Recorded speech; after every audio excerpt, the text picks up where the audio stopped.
Welcome, weary traveler. You've left behind the noise of the world and stepped into a realm untouched by time. Here, candlelight dances upon ancient stone walls, and the air carries the soft hum of forgotten lullabies beyond these gates. The night is gentle, and every story is a silver thread, weaving warmth around your heart. So, rest your mind. Let each word be a quiet step into the halls of dreams, until sleep, tender and deep, finds you. You are safe here, and slowly, the world drifts away.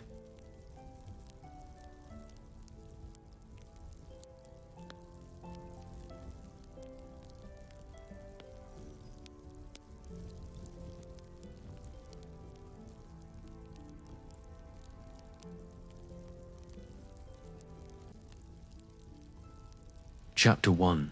The whispering dusk. The evening drifted in like a sigh, soft, unhurried, and full of quiet silver light. The last traces of day slipped beneath the horizon, leaving behind a pale wash of lavender sky. The air was still, as though even the wind had chosen to rest for a while. I stood at the edge of the old meadow, where wildflowers leaned toward one another in the hush of twilight, their petals trembling faintly with the memory of the sun. A single candle flickered in my hand, small, wavering, but alive, and I could feel the warmth of its glow against my skin. Its little flame danced with each breath I took, as if trying to mimic the rhythm of my heart. Somewhere far away, a bell tolled, low and distant, a sound that rippled across the sleeping land. It was the kind of sound that seemed to dissolve into the air rather than fade away, leaving traces of itself in the folds of the night. I remember thinking that the world felt half awake, half asleep, like it was dreaming. And perhaps I was too. The path before me was lined with pale stones that caught the moonlight. They led toward a quiet village I had never seen before, or perhaps one I had forgotten. The cottages in the distance looked like they were spun from mist and memory. Their chimneys released thin ribbons of smoke that curled into the sky, carrying with them the scent of wood and lavender. As I began to walk, the candlelight trembled across my fingers. The air was cool and brushed gently against my face, carrying the faint perfume of damp earth after sunset. Each step I took was slow, deliberate, the kind of pace that made time feel endless. I could hear the soft rustle of my cloak brushing against the grass, the whisper of leaves as they turned in the mild breeze, and somewhere, far off, the lullaby hum of crickets. It was as though the night itself was breathing with me. In that rhythm, the gentle inhale, the tender exhale, I felt myself sinking deeper into calm. The village came closer, and with it came the sound of water. A narrow stream wound its way between the cottages, its surface smooth as silk, carrying faint reflections of lantern light. Someone had hung paper lamps along the bridge, golden and round, like captured stars. I crossed that bridge slowly, pausing halfway to look at my reflection below. For a long moment, I did not recognize it. The water rippled softly, distorting my features, blending them with the trembling light of the lamps. My reflection seemed older and younger all at once, as if time had forgotten what shape I was meant to be. A voice within me whispered, "You are between worlds now." I didn't know if I had truly heard it, or if the thought was my own. The air was thick with that kind of quiet that feels alive, the kind that hums just beneath hearing, as if holding secrets it will only tell to those who wait long enough. So I waited. I let the night wrap around me. The candle's glow flickered across my reflection, making it look as though I was made of light and water. My eyes softened, my breath deepened, and the hum of the world seemed to match the slow rhythm of my heart. That's when I felt it, a warmth, like a soft hand pressing over mine. There was no one there, yet the feeling was real. It was gentle, reassuring, like a promise. And in that quiet, I realized that the path before me wasn't just through the village. It was inward, through the soft corridors of memory and dream. The night was calling me not to see something outside, but to find something within. I walked again, past the stream. The village opened into a square. There was a fountain at its center, carved of pale stone and covered in moss that glowed faintly green in the moonlight. Water flowed from the mouth of an angel, slow, constant, and musical. I sat by the fountain's edge and let my fingers trail through the cool surface. The water shimmered under the candle's reflection. I could see tiny ripples spiraling outward with every touch, like thoughts traveling through stillness. Around me, the cottages were shuttered and dark. Yet, I did not feel alone. The night had presence, soft and steady, as though it were watching over me. I leaned back, closed my eyes, and let the sound of water fill my ears. The fountain's melody blended with the distant rustle of trees and the faint, rhythmic chirping of crickets. Together, they formed a lullaby, a song without words that felt older than memory itself. And in that melody, I began to drift. Time loosened its hold. When I opened my eyes again, the stars were brighter. The moon had climbed higher and now hung like a lantern in the sky. Its light poured over the square, over the rooftops, over the stones, turning everything silver. For a moment, I felt as if the world were made of glass, fragile and glowing. Then, across the square, I saw a figure. She stood near the edge of the fountain's shadow, cloaked in soft grey fabric that rippled faintly with the breeze. I couldn't see her face, only the outline haloed by moonlight. There was nothing frightening about her. She felt ...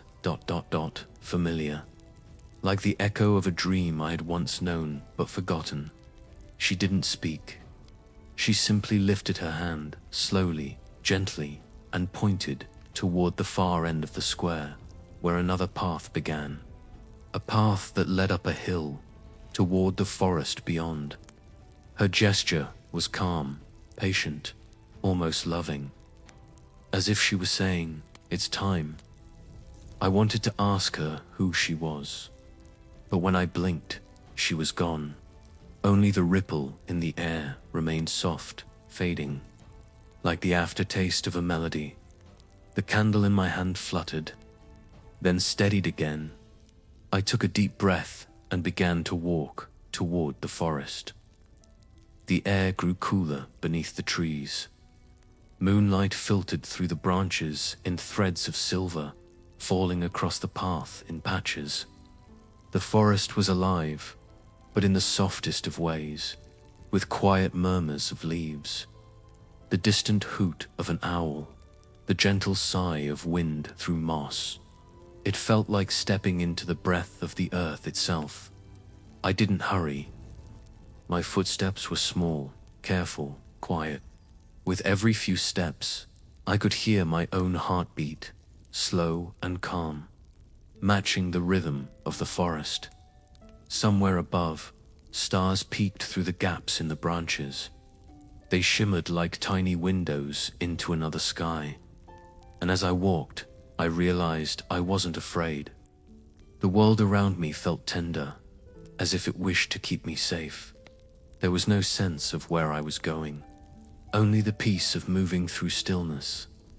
The deeper I went, the softer everything became.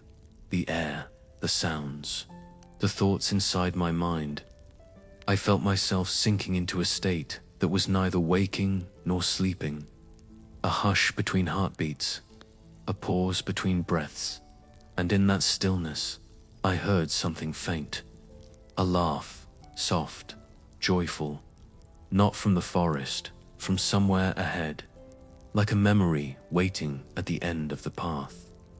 A child's laughter, perhaps, or something even lighter, something that belonged to me but far in the future.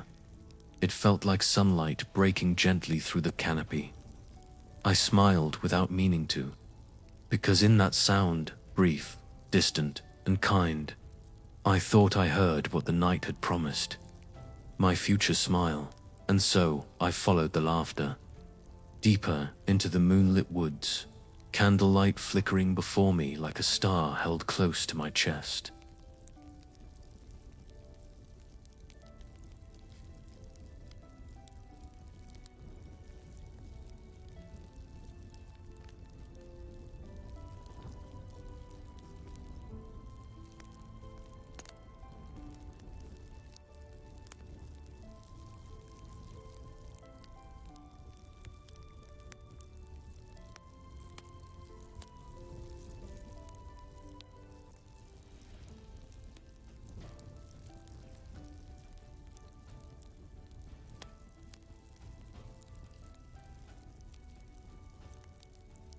Chapter 2. The forest that dreamed of light. The path wound deeper into the forest, where the air smelled of moss and rain-soaked bark. Each step felt slower, softer, as if time itself had begun to move differently here. I could no longer tell if I was walking or floating. The ground beneath me was a quilt of fallen leaves, pale as old parchment, and they made no sound beneath my feet. The trees rose tall and slender on either side, their trunks dark and polished by centuries of wind and moonlight. The candle flame I carried glowed steady now, no longer trembling as it had in the meadow. It was as if the forest had drawn its breath in time with mine, keeping the air calm and even. The flame's reflection shimmered in my eyes, golden and alive. I could hear a low hum somewhere far off, a sound like distant singing, not from a voice, but from the forest itself. 1,000 leaves whispering together, a river humming beneath the soil, a memory of sound older than words. The forest was dreaming, and I was inside its dream. The path curved gently toward a glade where the trees opened into a soft pool of moonlight. The grass here shimmered with dew, and the air was full of tiny drifting motes. They moved like dust in a sunbeam, but they glowed faintly blue, like sleeping fireflies. I knelt, holding the candle close, and one of the lights floated near me. It hovered just above my palm, flickering gently, and for a moment I thought I could feel it breathing, a slow, steady rhythm that matched my own. The little light pulsed once, bright and tender, and I heard something faint, a note, a single musical tone that hung in the air before dissolving into silence. Then more appeared, dozens of them, hundreds, rising from the moss. The leaves, the air itself, they floated upward, spiraling lazily like snowflakes caught in a slow wind. Their light brushed against my face, soft as the brush of a dream. I sat there for a long while, watching them drift. The forest around me seemed to glow from within, bathed in a living light that was neither bright nor dim, but perfect. I could feel my heart beat slow. My breath deepened. My thoughts began to fade, one by one, until all that remained was the gentle pulse of stillness, and somewhere beneath that quiet, I heard a whisper, faint as breath against my ear. Do you remember what you once promised? The voice was neither male nor female. It was soft, almost like my own, spoken from a faraway dream. I wanted to answer, but my lips only parted slightly. The words would not come. The forest seemed to listen anyway. The light deepened around me, rippling through the trees. For a moment, I thought I saw shapes moving in the glow, faint outlines, ghost-like, gentle dot. They were not frightening. They were familiar. A tall figure passed near me, shimmering faintly, carrying a lantern made of glass leaves. A woman followed, her hair braided with starlight, her smile peaceful and knowing. Behind her came a child with a wreath of ivy, running barefoot through the grass, laughter echoing like wind through chimes. Each of them moved slowly, as if part of some silent procession. They glided through the glade and disappeared into the silver mist that hung between the trees. They left no footprints, no sound, only the warmth of their passing, the faint shimmer of their light fading behind them. I realized then that the forest was not only dreaming, it was remembering. And perhaps I was remembering too. I rose to my feet and began to follow the direction the figures had gone. The air shimmered faintly, as if parting from me. The path led me to a stream that glowed faintly beneath the moonlight, its surface rippling with pale gold reflections. The water was shallow and clear, flowing so quietly that I could barely hear it. I knelt by its edge and dipped my fingers into it. It was warmer than I expected, soft, like silk running over my skin. When I lifted my hand, droplets clung to my fingers like tiny pearls of light. I leaned closer and saw my reflection once more, softer now, less distinct, as though my face were blending with the water's own glow. My eyes seemed to hold the same blue light that shimmered across the forest. I whispered, barely audible, "Where are you taking me?" The water rippled, and for a brief moment, the reflection changed. I saw myself, but older, my hair touched with silver, my eyes calm and bright, and that version of me was smiling. It was a gentle, quiet smile, the kind that comes not from joy, but from peace. Then the image faded, replaced once more by the trembling reflection of candlelight. My heart trembled, not in fear, but in recognition.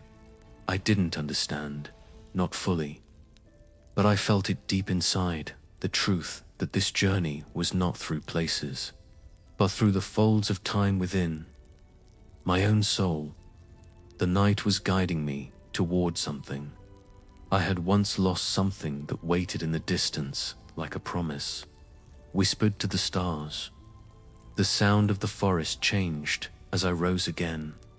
Now it was quieter, the air thicker, gentler. I followed the stream uphill, where the trees grew wider apart. The candle flame flickered in my hand, and above me the sky opened like a velvet canopy scattered with stars.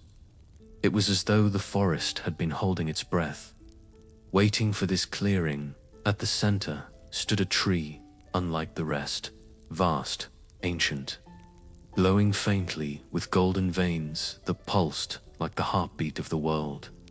Its roots curved through the ground like sleeping serpents, and from its branches hung threads of light that swayed with the wind. I approached it slowly, every step feeling both heavy and light.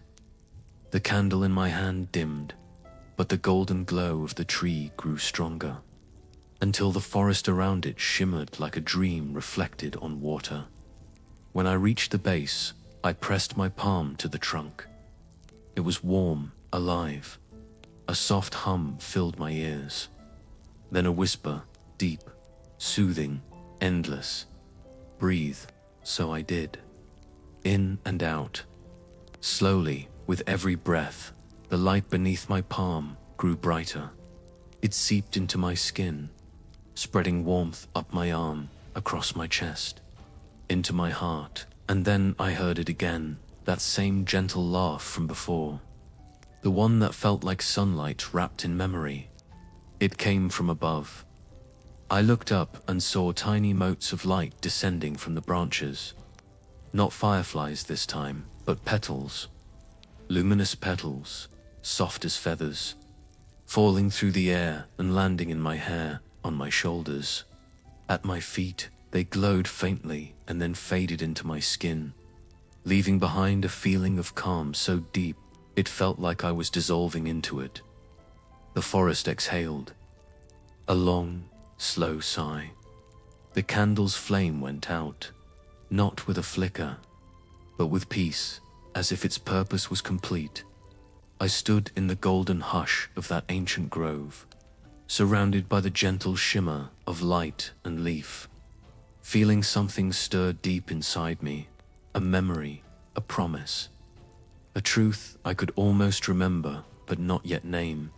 Somewhere in that stillness, I heard my own voice, distant, tender, from another time. When you are ready, you will see it. The night deepened, the forest quieted, and my eyes grew heavy. I sat beneath the glowing tree, let my back rest against its warmth, and allowed sleep, real, deep, dreamless sleep, to carry me away. The last thing I remember before drifting off was the faint, lingering echo of laughter, the same bright, future smile calling softly through the trees.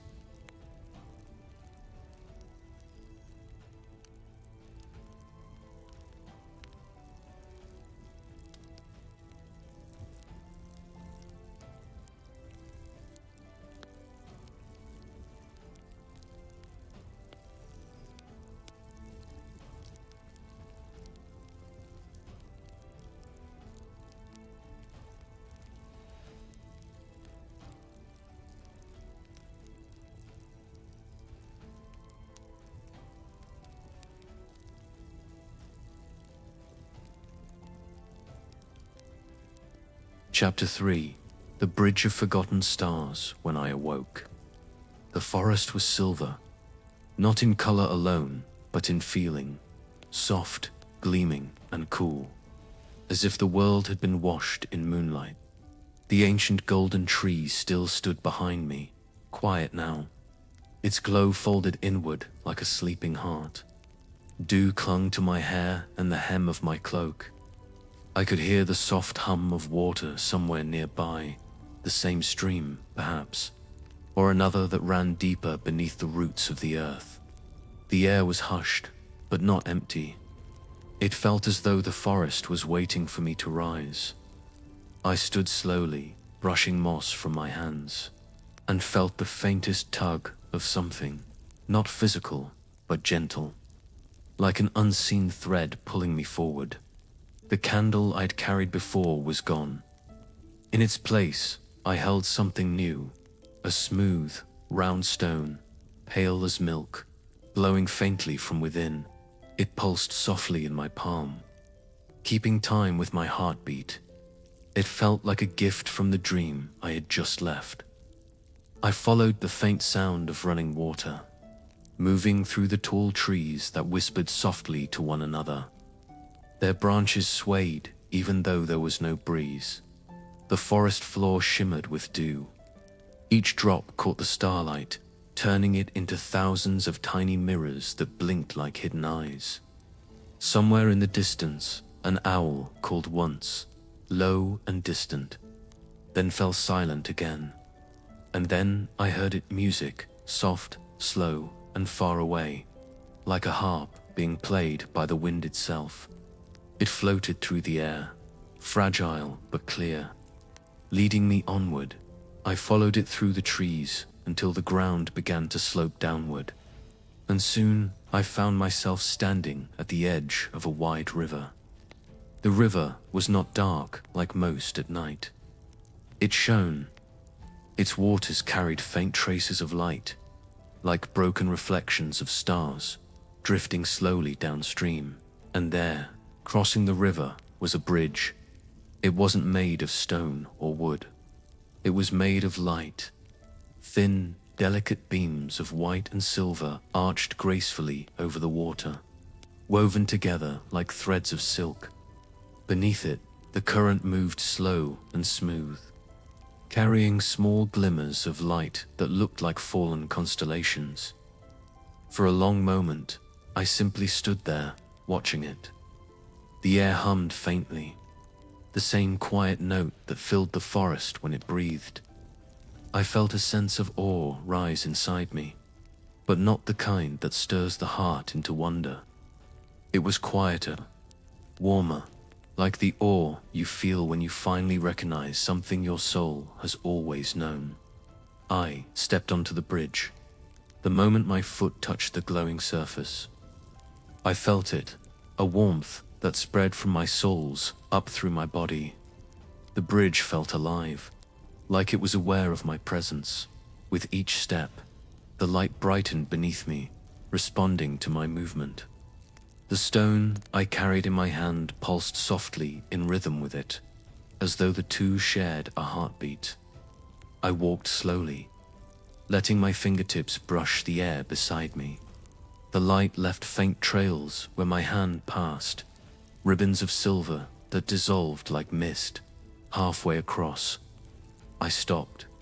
Below me, the river flowed silently, carrying its luminous fragments of starlight toward a horizon that shimmered faintly blue. I leaned over the railing of light and looked down at first. I saw only my reflection, but then the current shifted, and I saw images move through the glowing water. Not faces, not places, but moments. A child chasing fireflies under a summer moon. A woman standing in a garden, eyes closed, smiling at something unseen. An old man lighting a lantern beside a window as snow fell softly outside. They drifted past like fragments of someone's dream, or perhaps everyone's. The river wasn't carrying water. It was carrying memories. As I watched, one image began to slow, caught in the current directly beneath me. It was of a young woman sitting at a table, candlelight dancing across her face. Her hands were clasped, her eyes lowered, and though I could not hear her voice, I could see her lips moving. She was whispering something, a prayer, perhaps, or a wish. And as she lifted her gaze, I felt a shock of recognition. It was me, but not me as I was now. Me as I had once been, in a time I could barely remember. The look on her face was soft and longing. I could almost hear her thoughts, the quiet ache for peace, for clarity, for something beautiful beyond understanding. The current shifted again, and the image dissolved into light. I stood there for a while longer, staring at the rippling surface until a soft voice spoke from behind me. "Do you see now?" I turned slowly. A figure stood at the far end of the bridge, the same one from the village square, cloaked in pale grey, her form wrapped in moonlight. Her face was still hidden, but this time I could feel her smile, not see it, but feel it like warmth radiating through the air. "Where am I?"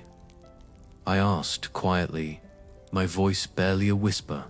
"In the in-between," she replied, her tone as soft as the river's current.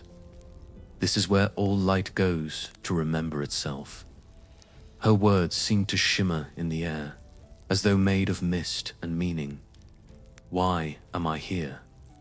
"To remember," she said, "to see what you once wished for, and what you have yet to become." Her cloak moved like water as she stepped closer. Every dream leaves behind an echo. Every hope leaves a reflection.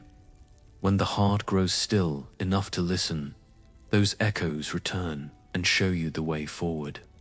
Her voice wrapped around me like a lullaby. I closed my eyes and took a slow breath. The bridge hummed softly beneath my feet. I could feel it, the quiet pulse of all the forgotten stars beneath me. The lives, the memories, the laughter that drifted through time, and somewhere deep within, a gentle warmth began to bloom. It felt like forgiveness. It felt like peace. When I opened my eyes, the figure was standing beside me. Her hand, pale and luminous, reached out. Without speaking, she touched the stone I held in my palm. It flared briefly, glowing brighter, and then dimmed again, its light steadier now, warmer, like a heartbeat made visible. She smiled faintly, the kind of smile you feel more than see. "Carry it with you," she said. "It will show you where light hides when the path grows dim." I looked down at the stone, and then up again, but she was gone. Only the soft shimmer of her presence lingered, drifting away with the sound of the river. I crossed the rest of the bridge slowly, watching the stars beneath me flow onward like time. When I reached the far bank, the forest opened once more, but this time, the trees were faintly golden, their leaves glowing from within like lanterns. A soft wind moved through them, whispering words I couldn't quite understand, but I could feel them. Words of promise, of healing, of gentle continuation. The air smelled faintly of honey and cedar, and beyond the trees, I could see it, a faint trail of silver mist leading toward the hills. Laughter from before, my future smile echoed faintly in that direction, so I followed it, slowly, calmly, each step lighter than the one before. The stone pulsed in my hand, the forest glowed softly around me, and the bridge behind me faded into the night, returning to the river of forgotten stars.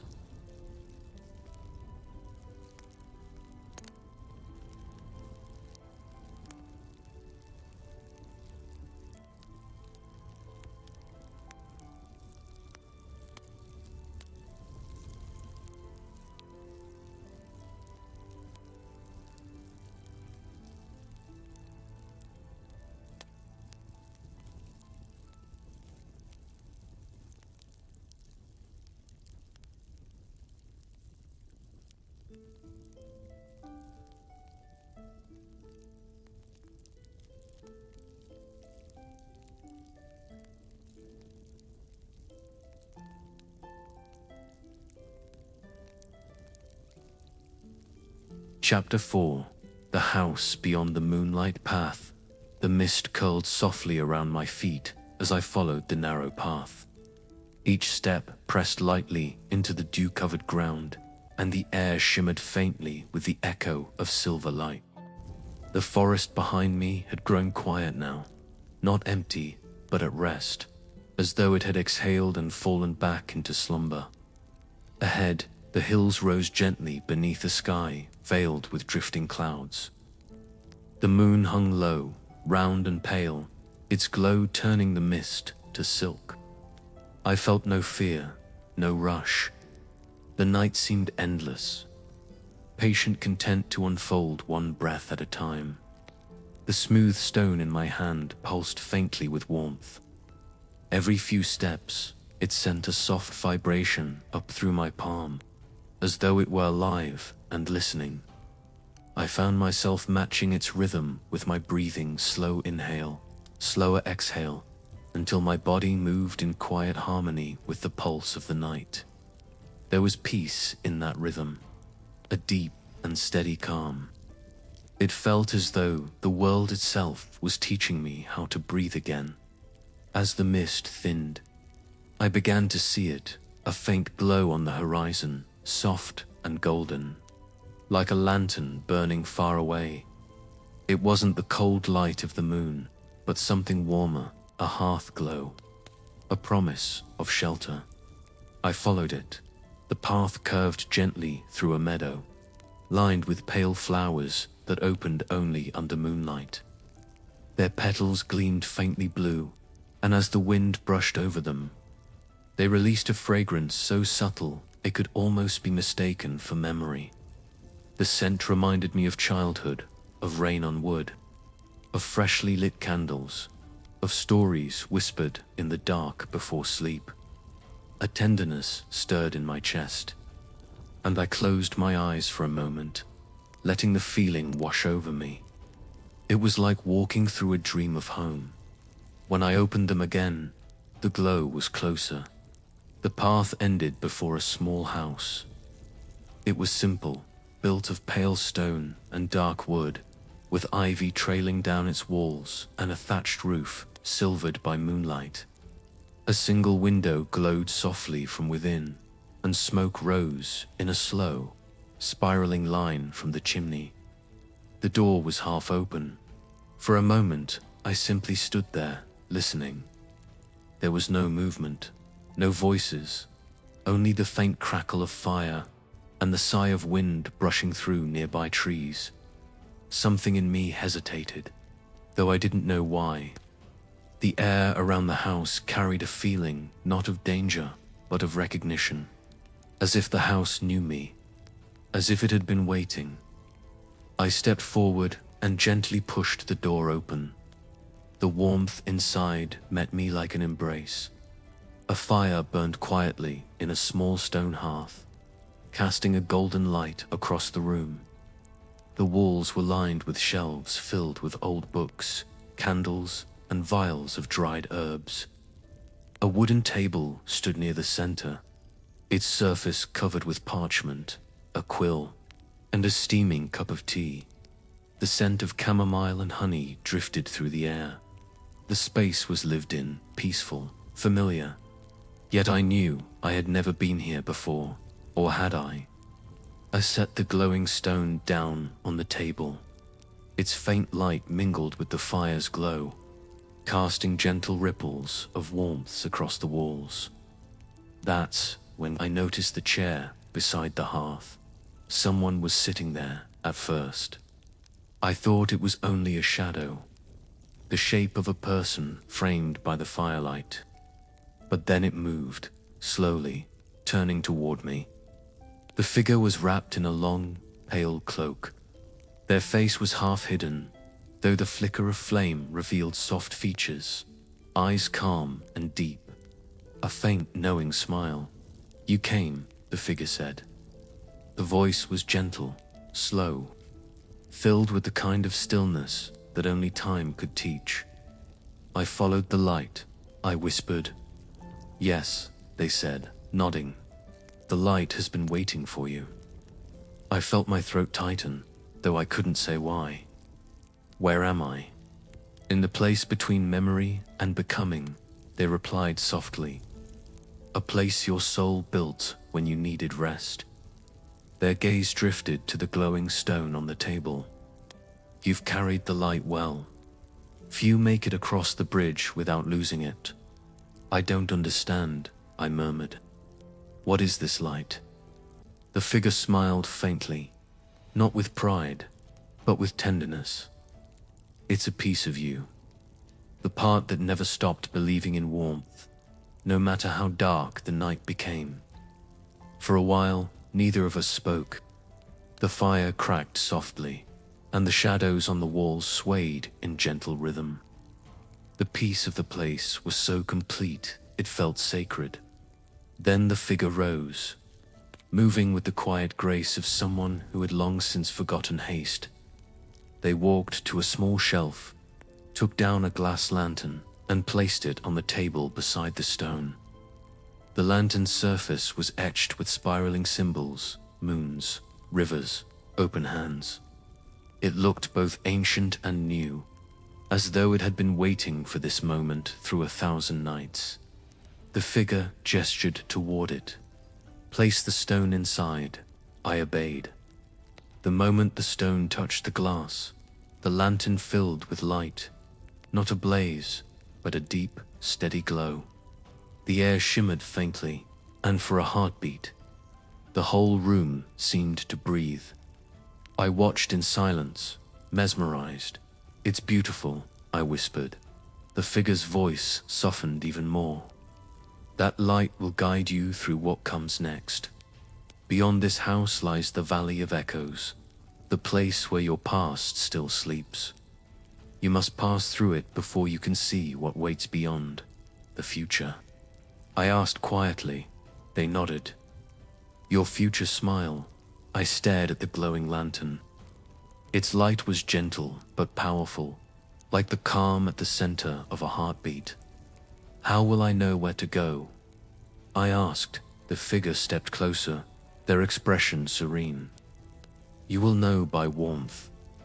What feels heavy will fade. What feels peaceful will guide you. They lifted a hand and placed it lightly over my heart. Their touch was warm, not just to the skin, but to something deeper. Carry that calm with you, they whispered. The world outside may shift and shimmer, but peace always knows the way home. Their hand lingered for a moment, then fell away. Go now, they said gently. The mist will part for you. I took the lantern in both hands. It felt weightless, like holding a fragment of moonlight as I turned to leave. I looked back once more. The figure had returned to their chair by the hearth. Their eyes glimmered faintly in the firelight. Patient, content, proud. Will I see you again? I asked softly. Their voice came like a whisper through still air. You always have. And with that, the fire dimmed, the walls faded, and the doorway opened into light. I stepped through. Outside, the mist had returned, but it no longer felt like fog. It felt like breath, alive and luminous, parting gently as I walked. The hills stretched wide beneath the silver sky, and the air shimmered faintly with promise. The lantern's glow spilled ahead of me, painting the path in quiet gold. I walked without hurry, feeling the warmth in my chest match the light in my hands. Somewhere far ahead, through the hush and glow, I heard the faintest echo, soft, playful, and full of life. That same laughter again, the one that sounded like sunlight, and I knew I was walking toward it.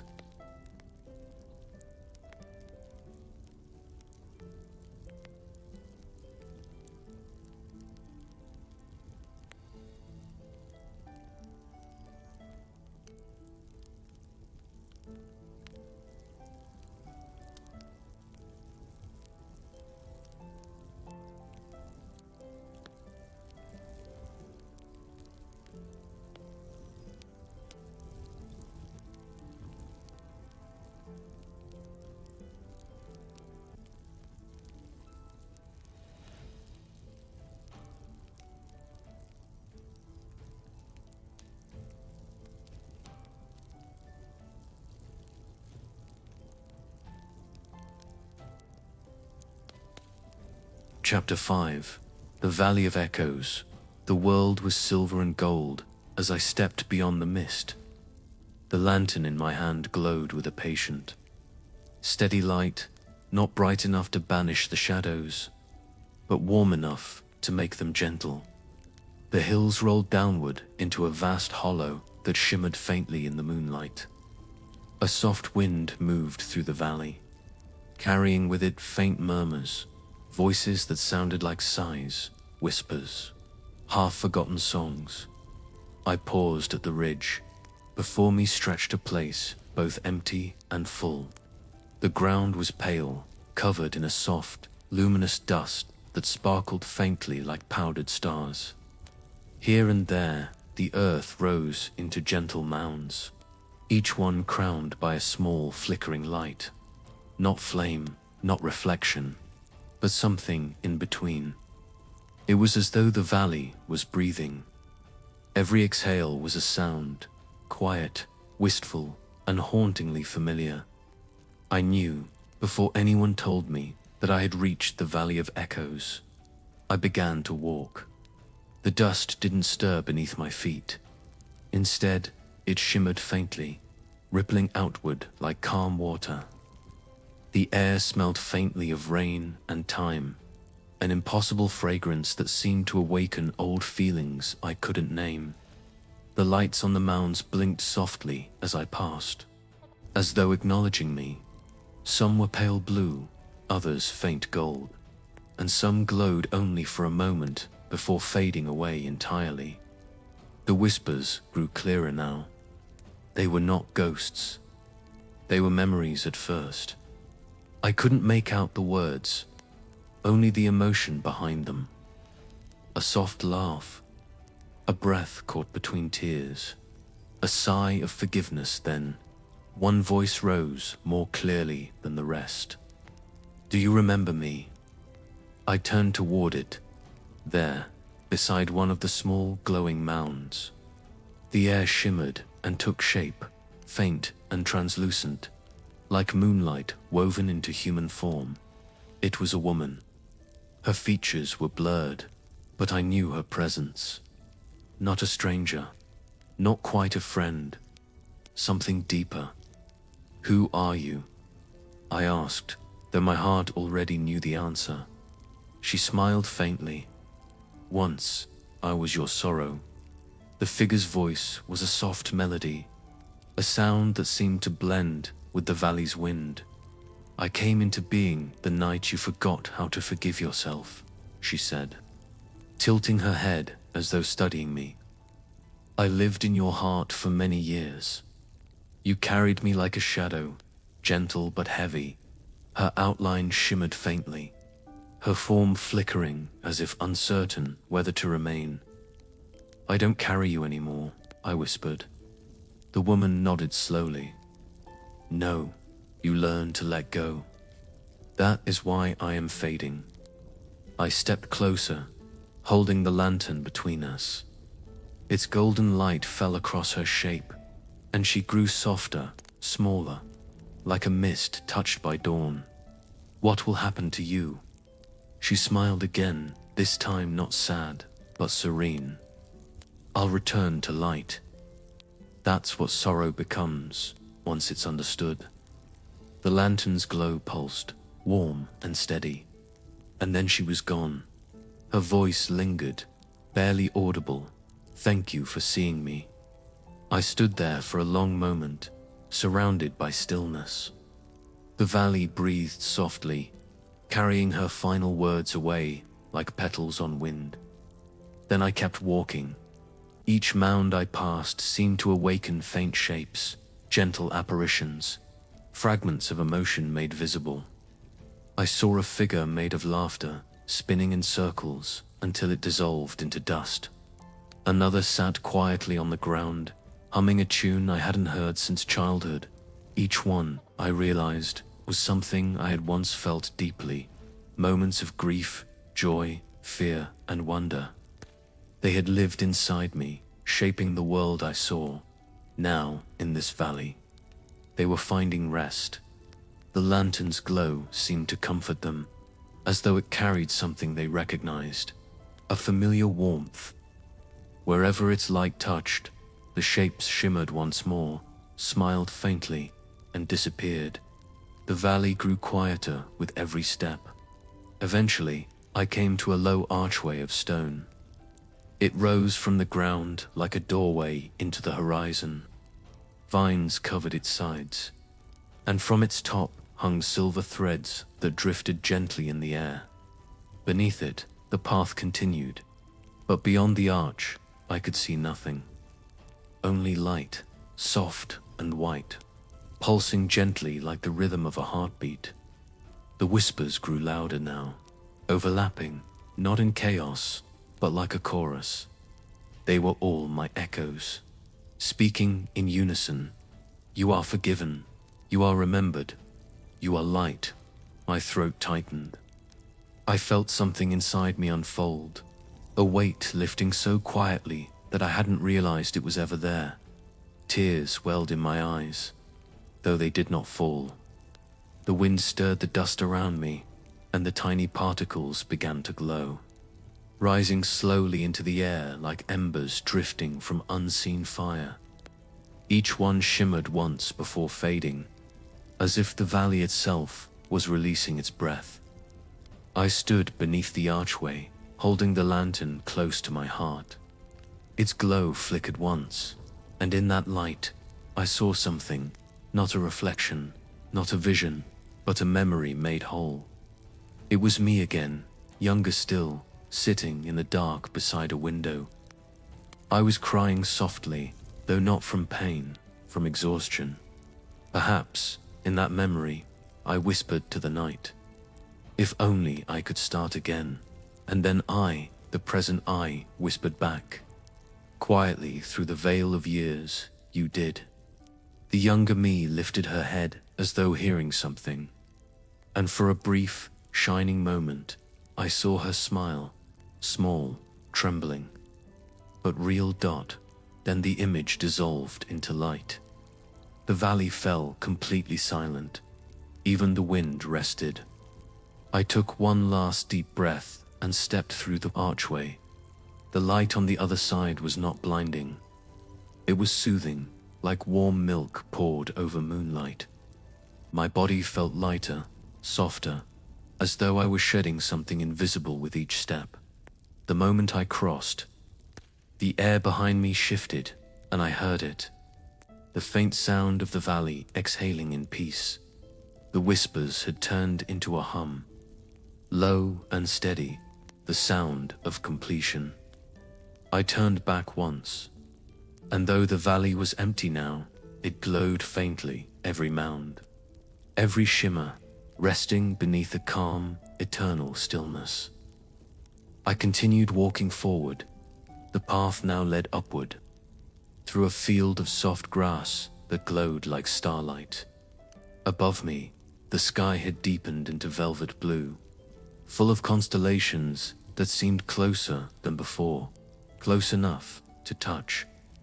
I felt a warmth in my chest, spreading from where the lantern's glow touched my hands. There was peace now, true, unbroken peace, and in that peace, I heard it again, that laugh. Closer this time, like a melody calling gently from the next hill. I smiled, feeling it echo inside me. The air shimmered faintly around the edges of the path, and I thought I saw a faint outline, a door of light, suspended in the open air ahead. Its glow was golden and soft, the color of sunrise. I knew that was where I was meant to go next.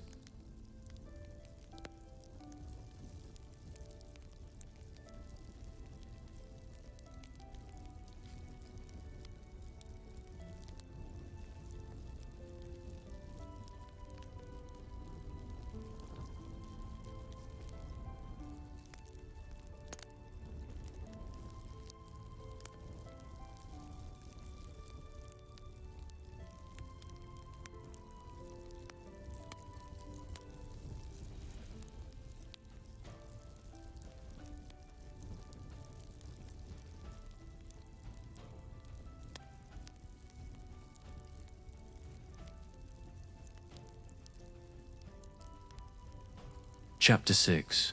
The Door of Dawn. The air ahead shimmered like the surface of still water, touched by first light.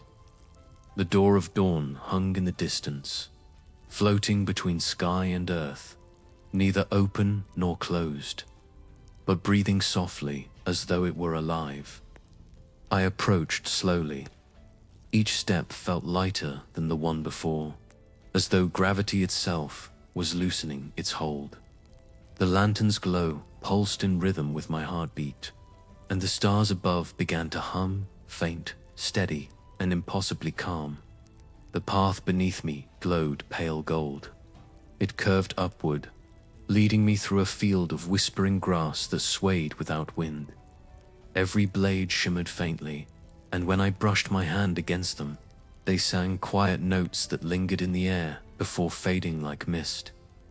I realized I wasn't just walking through a place. I was walking through time.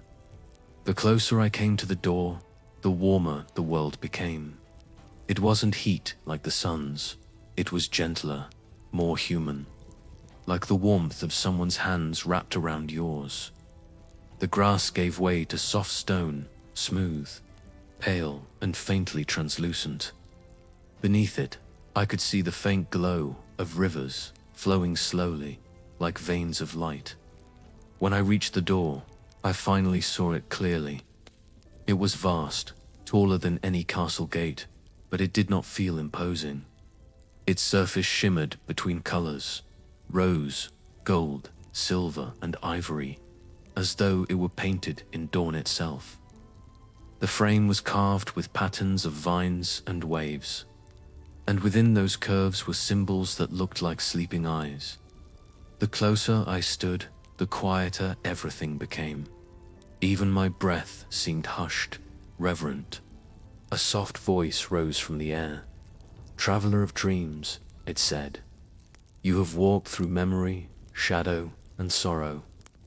Why do you stand before the dawn?" The voice was neither male nor female. It was like the wind speaking through the strings of a harp. I took a slow breath and let the warmth in my chest guide my words. "I wish to see the face that waits beyond," I whispered, "the one that smiles at me from the future." The silence that followed was not empty. It was deep, thoughtful, and filled with invisible light. Then the voice spoke again, even softer. "To see your future, you must first forgive your past." I closed my eyes. "I have, and you're present." The voice asked gently, "Do you forgive who you are? The one who still trembles, who still forgets the light?" The question was like a mirror. I saw myself reflected in the silence that followed. Tired eyes, hands that had held too much, a heart still learning how to rest. And yet, I smiled. "Yes," I said quietly. "I forgive the one who is still learning." The door shimmered, not with sound, but with a vibration I felt in my bones. The carvings along its surface began to move, slow and graceful, forming new shapes. A moon turning into a sun, a tear into a seed, a shadow into a wing. The symbols pulsed once, twice, and then, with the gentlest sound, like a sigh, the door began to open. A flood of soft light spilled out, wrapping around me like silk. It was not blinding. It was warm, tender, and full of quiet understanding. I felt the world shift beneath my feet, or perhaps within me. I stepped forward. Beyond the door was not a room, nor a landscape. It was a sky of light, endless and full of floating shapes that drifted like feathers. The air shimmered with golden dust, and every breath I took filled me with warmth. I looked down and saw that I was standing on light itself. It held me gently, as though it recognized me, and then, from the glow ahead, a figure emerged. They were neither old nor young, neither male nor female. They looked familiar. Their hair shone like early sunlight, and their eyes reflected every color I had ever loved. They smiled. The world grew still. "Who are you?" I whispered, though my heart already knew. The figure stepped closer, their presence soft and grounding. "I am the one you become when you stop running from yourself." Their voice wasn't a sound, it was a feeling that filled the air like perfume. "I am your peace," they said. "Your calm after the storm. The smile you will one day wear without trying." I felt something inside me unravel. A knot I hadn't realized was still tied. The figure reached out and touched the lantern in my hands. The flame flickered once and then flowed upward, dissolving into a spiral of golden dust that wrapped around us both. "You've carried this light through shadow," they whispered. "But it was never the lantern that guided you. It was you." The warmth spread through me, deep and sure. I wanted to ask 1,000 questions, but words felt unnecessary here. The figure seemed to sense my thoughts and simply smiled again, that same serene, knowing smile that had called me forward through every dream.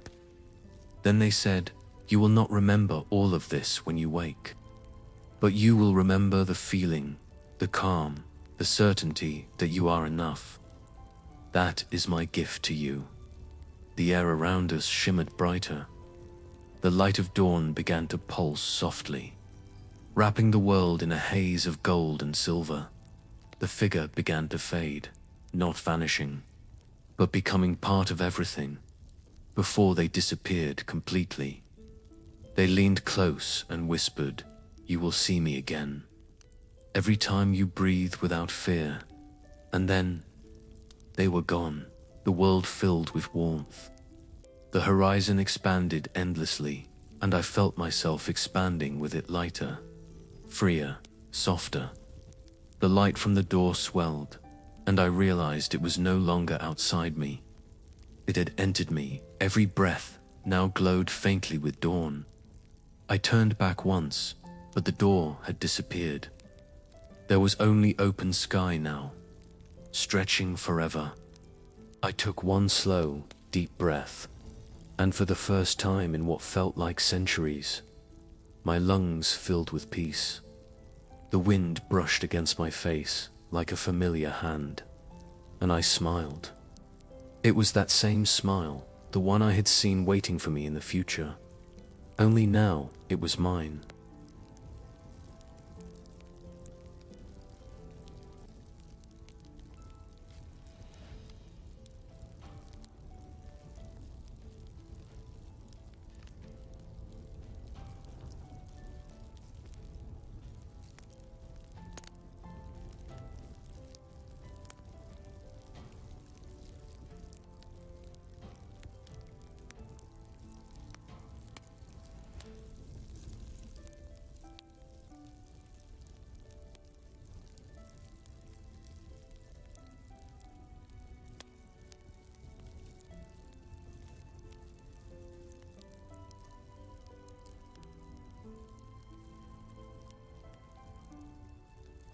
Chapter 7. The garden beyond time. When the light of the door of dawn faded behind me, the world softened into stillness.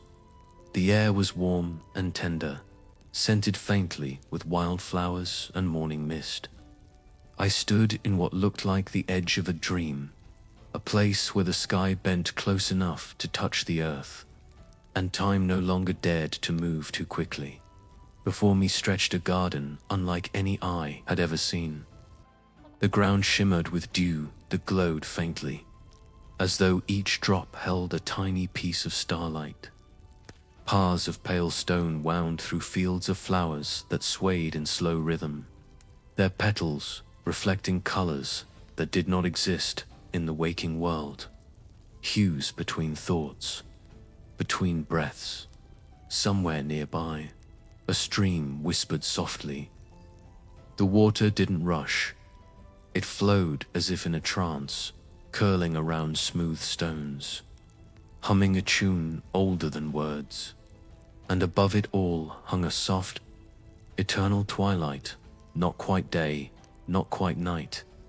A sky brushed with lavender and rose, where clouds drifted like feathers and faint constellations pulsed in and out of sight. I walked slowly, barefoot on the warm path. The air wrapped around me like silk. Every sound, the murmur of the stream, the rustle of petals, even my own breathing, seemed to join the same rhythm, a quiet heartbeat echoing through the world. Here, there was no rush, no before, no after. Only now, as I walked deeper into the garden, I noticed figures tending to the flowers. They were tall and slender, dressed in robes the color of early dawn. Their faces were calm, their eyes luminous like polished amber. When they moved, it was with the grace of drifting clouds. They worked not with tools, but with gestures. A wave of the hand here, a whispered hum there, and the plants obeyed gently, unfurling their leaves, opening their blooms wider. They were the keepers of dreams. One of them turned toward me, as though they had known I would come. Their gaze was serene, endless, like looking into the stillness at the heart of a candle flame. "Welcome, traveler," they said softly. Their voice was music slowed down to a whisper. "The garden has waited for you." I bowed my head slightly, unsure whether I should speak. "What is this place?" I asked. They smiled, their expression kind. "This is the garden beyond time. Here, the dreams of all souls come to rest before they return to light. They gestured around us. Every flower you see was once a dream, a hope, a wish, a memory. When a dream completes its journey, it grows here for a while, blooming until its fragrance drifts back to the heart that created it. I looked around in awe. The garden was endless. Thousands of flowers stretched in every direction, glowing faintly in the half-light. Some petals shimmered with laughter. Others carried the soft ache of forgotten tears. I could feel their stories in the air, gentle, patient, unhurried. The keeper began to walk beside me. "You have traveled far through shadow and reflection," they said. "You have faced what was forgotten. You have forgiven what was once feared." Their eyes turned toward the horizon, where a low mist moved like silk across the fields. "Now you must learn to rest." We reached a small clearing surrounded by willow-like trees with silver leaves that tinkled faintly when stirred by the breeze. In the center stood a round stone pool, its water still and perfectly reflective. The keeper motioned for me to sit beside it. I did. The ground was soft, the air cool and scented with honey and quiet rain. "This pool," the keeper said, "shows not the past nor the future, but the present as it truly is. Beyond all noise." I leaned over and looked into its surface. At first, I saw only my reflection, soft and faint, like a painting left in moonlight. But then the image began to change. I saw moments from my life, small, quiet ones, sitting by a window with tea, watching rain fall on cobblestones, a smile shared in silence, a night when I forgave someone and did not say it aloud. Each memory bloomed like a petal opening in the water. The keeper spoke softly. "Peace is not found in what we seek. It is found in what we see when we finally look gently." I closed my eyes.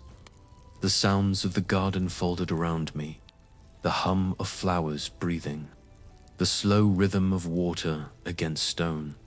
For the first time, I felt utterly weightless. It wasn't the floating of dreams, it was the stillness of being completely here.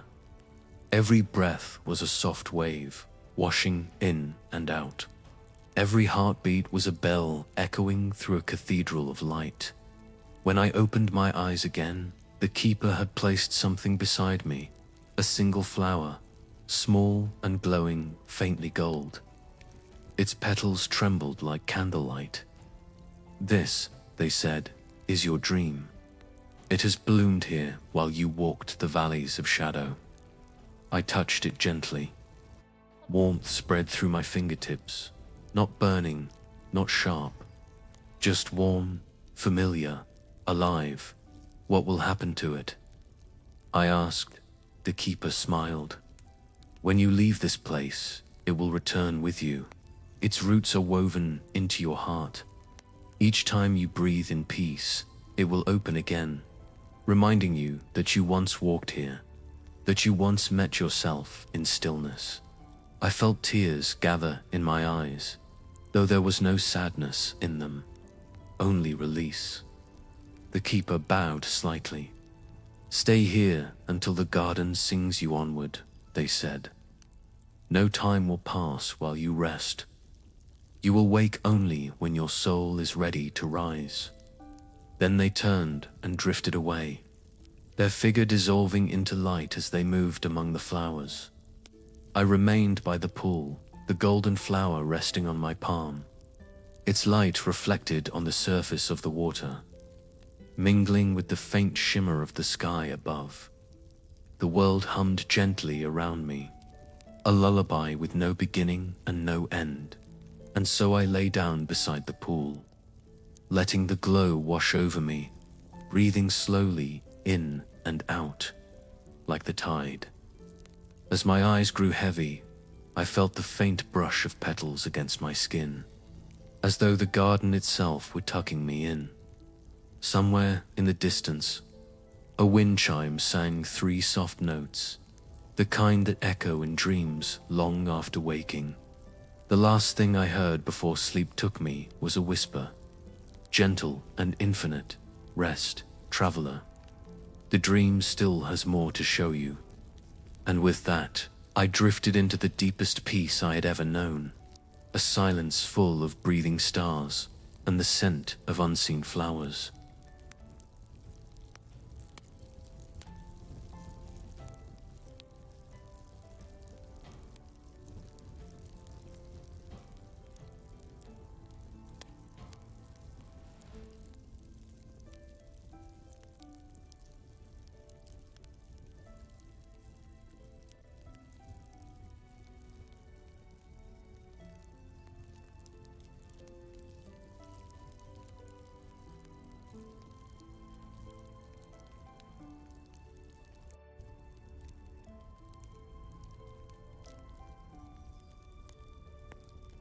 Chapter 8.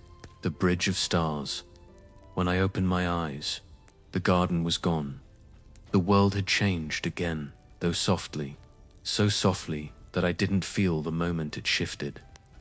One breath, I was lying among silver leaves and sleeping flowers.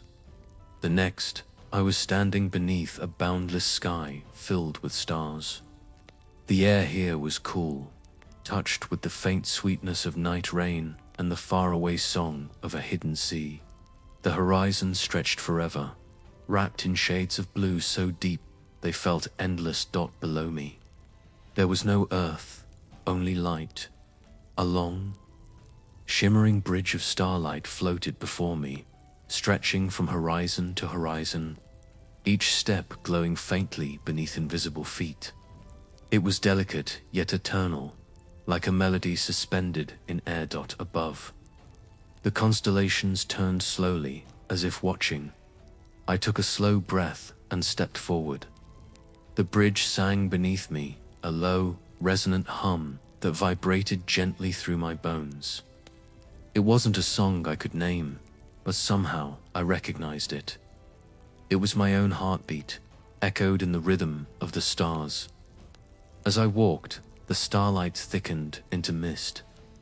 Shapes began to appear within it, faint and translucent, like memories half remembered. On my left, I saw a little girl standing on a hill, laughing as she tried to catch fireflies. The glow of the insects danced around her hands like tiny lanterns. On my right, a young traveler sat by a stream, staring into the water as though it held every answer in the world. His reflection was uncertain, hopeful, alive. Each image was a piece of me, a life I had lived, a self I had once been. They appeared, smiled faintly, and then drifted into light again, joining the stars overhead. The bridge shimmered in response, as though acknowledging each memory with gentle gratitude. After a while, I noticed the stars ahead, forming patterns, constellations that pulsed like hearts. They were not the same as those I'd seen in waking life. These were made of stories. One was shaped like 2 hands meeting, another like a candle being lit, and one, the brightest, formed a spiral, like a breath drawn inward, eternal and slow. I paused beneath it, feeling the hum of its light pulse through me. In that moment, I heard a voice, faint and melodic, like wind moving through distant trees. "You have carried your wishes with you," it said. "Now let them walk beside you." The air shimmered, and suddenly, small motes of light appeared around me, one by one, until there were hundreds, floating gently in a slow, drifting dance. Each one pulsed softly, like a tiny heartbeat.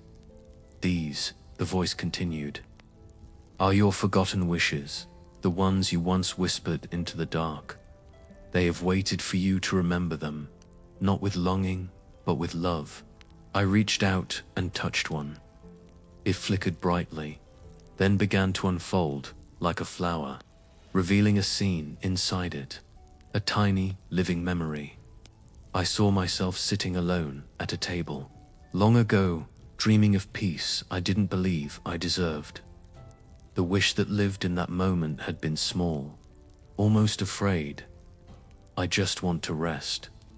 The light quivered, as if shy, and I smiled softly. It's all right, I whispered to it. You can rest now. The glow brightened once, then drifted upward, vanishing into the sky. I touched another, a brighter one this time, and saw laughter. Sunlight, the sound of friends' voices echoing through an open field. That wish was for joy, for connection. It too lifted, shimmering, until it became a star again, one by one. I walked along the bridge, touching the lights, releasing each forgotten hope into the night. With every wish, I set free. The bridge grew stronger beneath my feet, its hum deepening, turning into a melody so slow and pure that it felt like time itself was swaying to it. At last, only one light remained, small, steady, golden. I cupped it gently in my hands. Inside it, I saw myself older, quieter, sitting beneath a tree in soft evening light. My hands were folded, my eyes half closed, and on my face was a smile, gentle, knowing, peaceful, the same smile I had seen in my vision beyond the door of dawn. The future smile, it glowed faintly, as though alive. This wish was different. It wasn't about wanting or waiting. It was simply a promise that someday I would reach that peace, not because I chased it, but because I became it. The star pulsed once, then began to dissolve into warmth. It didn't drift upward like the others. Instead, it sank into my chest, nestling just above my heart. The bridge glowed brighter in response, flooding the air with gentle light. The stars overhead began to move again, aligning into a vast circle that surrounded me. Their light poured down in silvery threads, connecting to the bridge beneath me. I felt myself growing lighter, not disappearing, but expanding. Every breath I took seemed to ripple through the stars themselves. The voice returned, softer this time, almost like my own thoughts speaking back to me. Every wish you have ever made was already a seed of who you are. You have not lost them. You have become them. Tears filled my eyes, not heavy tears, but ones that shimmered with release. The bridge stretched farther ahead, curving upward into the horizon, where a faint golden glow pulsed dawn, waiting again. I knew I was meant to follow it. I walked slowly, the rhythm of the bridge carrying me forward. Each step made a soft note, blending into the song of starlight. The air shimmered, wrapping around me like a living blanket. The sea of constellations above pulsed one last time, and I felt something gentle pass through me, a warmth that whispered, "You are whole." When I reached the end of the bridge, the world brightened. The stars began to dissolve, turning into threads of sunlight. The sky was no longer night, but the quiet gold of early morning. The bridge faded beneath me, and I stepped onto something soft, grass again, wet with dew and glowing faintly under a newborn sun. The voice was gone, but its echo remained in my heartbeat, and as I looked ahead, I saw something waiting, a small house bathed in golden light, smoke rising softly from its chimney. It felt like the end of a journey, or maybe the beginning of waking.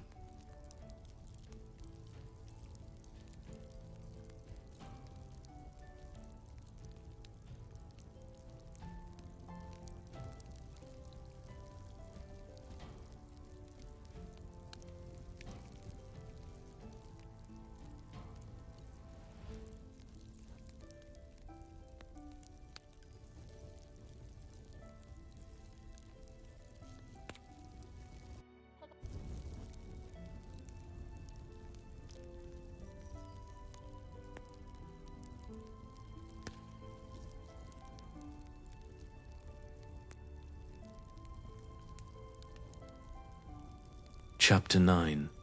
The house at the edge of morning. The dawn was pale and tender, as though the sun itself feared to disturb the hush that lingered after the star's departure. Each ray stretched softly across the meadow, turning the dew into fields of tiny jewels. Mist drifted in slow curls, and in its quiet silver I walked barefoot, light and somehow new ahead. The house waited. It was small, built of warm wood and old stones, its roof gently sloping like a bowed head in prayer. Smoke rose from the chimney, the color of morning cream, winding upward to join the golden sky. A little stream ran beside it, murmuring secrets to the grass. Everything about it felt alive, yet peaceful, as if it had been waiting only for me. I hesitated at the gate. The wood beneath my hand was smooth, familiar. For a moment, I was afraid to enter, afraid that if I did, the dream would vanish, or that I might wake before I understood what I had come to find. But then I heard a sound, faint, rhythmic, a kettle whistling, and that, somehow, was enough. I smiled and stepped through. The door was already open. Warmth poured out, carrying with it the smell of bread, honey, and something faintly floral, like chamomile in bloom. Inside, the air shimmered with quiet light. Dust motes drifted lazily, turning in the golden glow like little planets orbiting an invisible sun. The house had only 3 rooms: a small kitchen, a study lined with books, and a bedroom where sunlight lay across the quilt like a friendly hand. On the table in the kitchen was a pot of tea, 2 cups, and a note written in soft, flowing script. "Welcome home." My throat tightened. I reached for the cup, and for a brief, impossible heartbeat, the world wavered. There, sitting across from me at the table, was someone else. It was me, older, but not weary. My hair carried threads of silver, my face lined not with sadness, but with the gentle creases of long laughter. My eyes were soft, knowing. She smiled the same smile I had seen on the bridge, the one I had carried in my heart. For a long moment, we simply looked at each other. No words, only a stillness that spoke louder than any language. Then she nodded toward the cup in front of me. "Sit," she said gently. "You've come far." Her voice was exactly mine, but steadier, deeper, carrying the rhythm of calm seas and distant bells. I sat. The chair creaked softly, familiar even though I had never sat there before. She poured the tea. The scent was warm and golden. We drank in silence for a while. The only sound was the soft ticking of a clock somewhere, though I could not see one. Finally, I asked, "Is this the end of the dream?" She smiled faintly. "No, this is where the dream becomes memory, where you begin to live what you once only imagined." I felt tears stir again, though I didn't know why. She continued, her voice like sunlight through leaves. "You have carried your fear like a shadow, thinking it made you smaller, but every time you faced it, you carved a space for light. The person who walked the star bridge was not seeking peace. She was learning she already was peace." Her words wrapped around me like a soft blanket. Something loosened deep inside, a tension I hadn't even realized I'd been holding all this time. I looked around the house again, seeing it more clearly. There were books filled with pressed flowers, little notes tucked into pages. A half-finished painting leaned against the wall of the same bridge I had crossed, glowing softly under a star-strewn sky.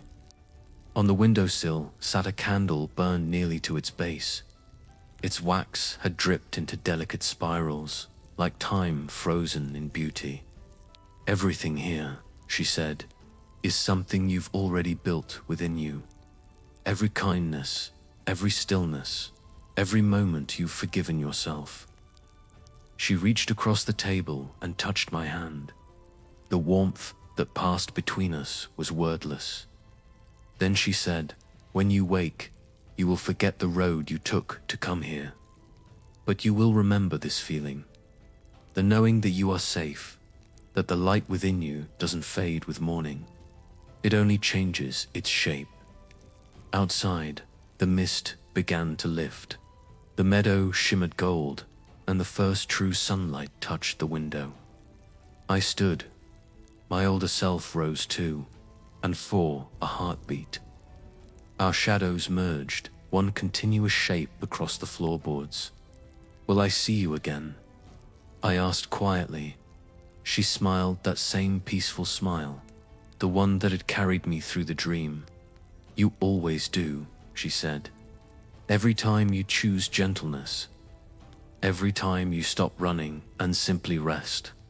The air shimmered once more. The light grew so soft, so bright, that the edges of the room began to dissolve. I closed my eyes. Her voice was the last thing I heard.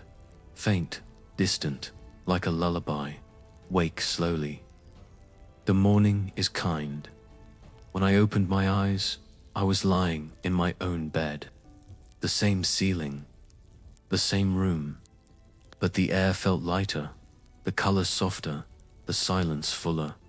Somewhere deep inside, I knew the dream hadn't ended. It had simply changed its name.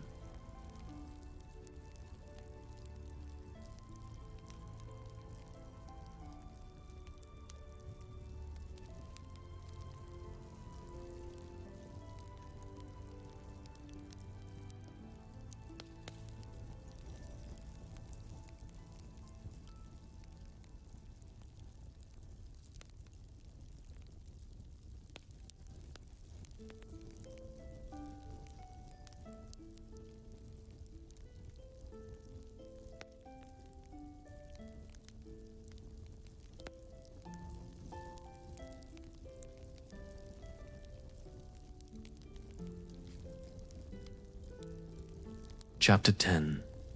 The morning I became my own wish. The morning came softly, not with fanfare or song, but with a hush so deep it seemed to breathe with me. I lay still for a long time, between dream and waking, feeling the weightless quiet that only lingers in the first moments of dawn. The air was cool, kissed by the faint scent of rain that had fallen in the night. Outside, the sky was pale gold, a slow river of light unfurling behind the hills. For a while, I didn't move. I simply listened. The house made its small, familiar sounds, the gentle creak of the beams, the whisper of curtains stirring in the morning air.